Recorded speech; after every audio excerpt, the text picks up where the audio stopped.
I have seen a lot of your gorgeous work, but look at this. Tell me what this is.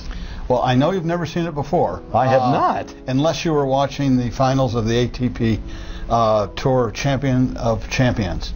The commission came from the ATP, who started to orchestrate. That's tennis. That's tennis. That's the professional tour.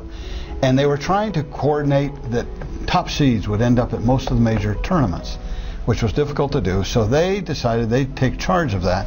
But as a payback for the athletes, they said, we'll get the top 8 seeds, we'll get together, you'll play in a tournament, you'll get money and points for each match you win. At the end, you'll be the champion of champions. Well, I interpret that as, well, you're going to be the king of tennis.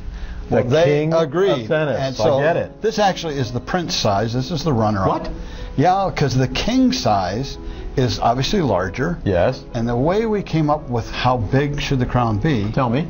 I thought we will end up with prototypes that we can show in our gallery and so forth.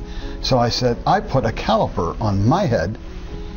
That became the diameter for the king's crown. Okay. It was in the case the first year Andre Agassi won the crown, went over, there were armed guards. He said, please, I have to have the crown. Takes the crown, raises it up, the crowd is screaming, puts it on his head right down to his shoulders.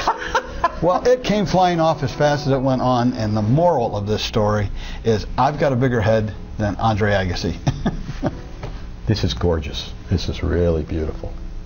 Well, I will explain that the plumes are made of 4 on either side, and that is obviously representing the 8 seeds, but there's one in the middle. And the reason there's one in the middle is that my son was a tennis player, and hopefully to become a very great tennis player. And I want to remind these guys that how they're enjoying this tournament now, there's always an Andrew Yenawine coming up.